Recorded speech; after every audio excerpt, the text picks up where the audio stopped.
Hi there, I'm Nick Seiler. Now let me just ask you a quick question. Have you got a business that's going really well, but unfortunately you're so flat out that all you seem to do is just work all the time and literally have never a second to spend with your family or your friends? Well, let me tell you, if this is you, I can guarantee you that you're not alone.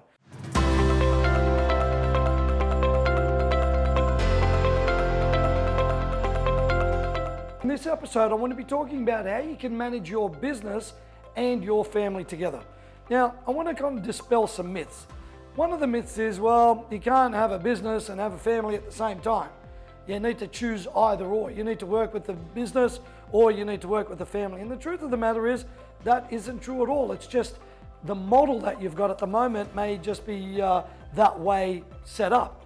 The truth of the matter is, you can have what's called a life-work integration, a family business integration.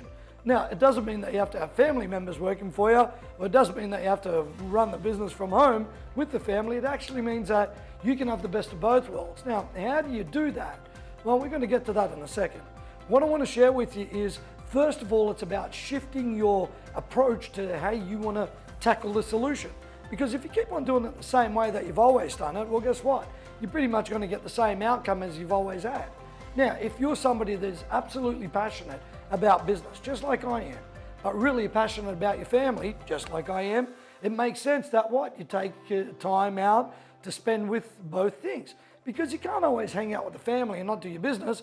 You know, that's a surefire way to go broke. And you can't always hang out in the business and not hang out with the family. That's a sure way, approach to maybe being alone by yourself, right? So I like to think about it that there's an integration opportunity for the both, and let me explain.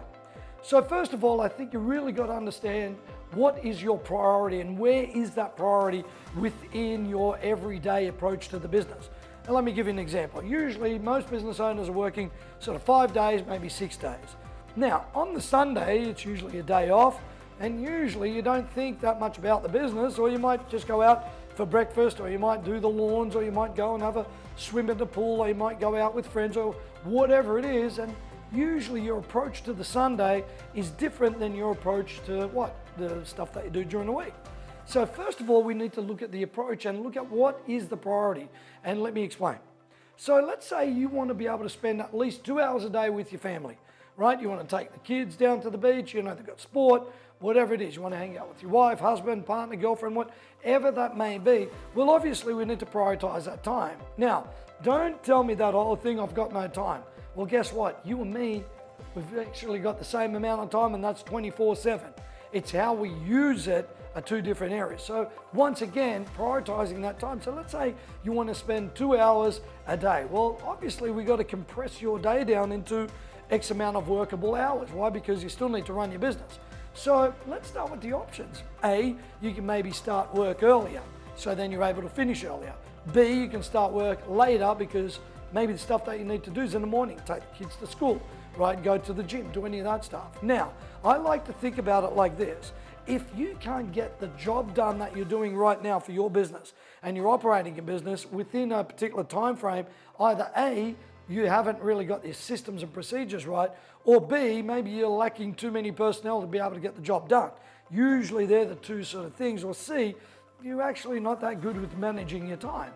So it makes sense that we start to compartmentalize time and work on that. Now, let me get back to it. So let's say you want to get the 2 hours to spend the time. It tells me in an 8 or 10 hour workday, which is pretty standard today, you've got about 6 hours to do your work, 6 to 7 hours, depending on how long your day is.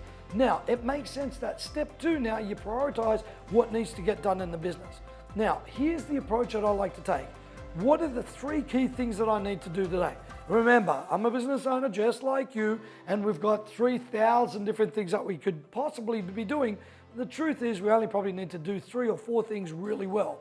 Now, once you prioritize those 3 or 4 things, how many of those can you delegate?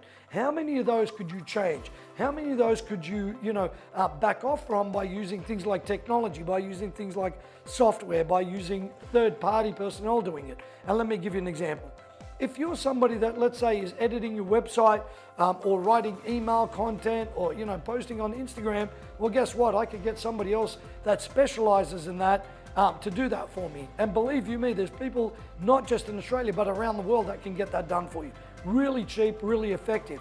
So the time that you've spent working on that, you can actually save. So once you get clear about the 3 priorities, you've gone, well, what's the key priority? I need to spend 2 hours with the kids or the family, and then I need to work within that 6 hours. Do you see now I've just broken it down into a compartmentalized way?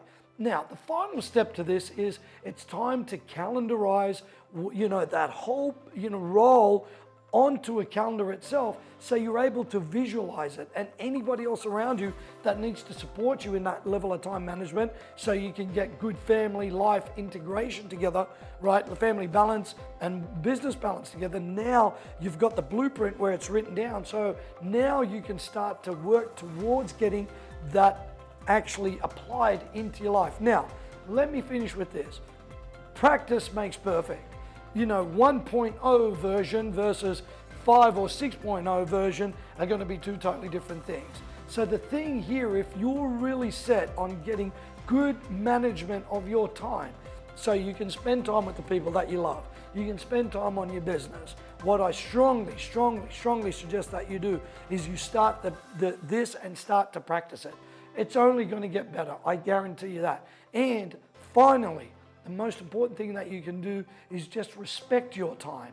Give your time the respect that it needs so you can spend time with the people you love, because at the end of the day, it's not about the business. The business is there to actually support your time with the people that you love. Sound good? If you love this episode, stay tuned. There's plenty more to come. I'm Nick Pisala, and remember, the only way is up.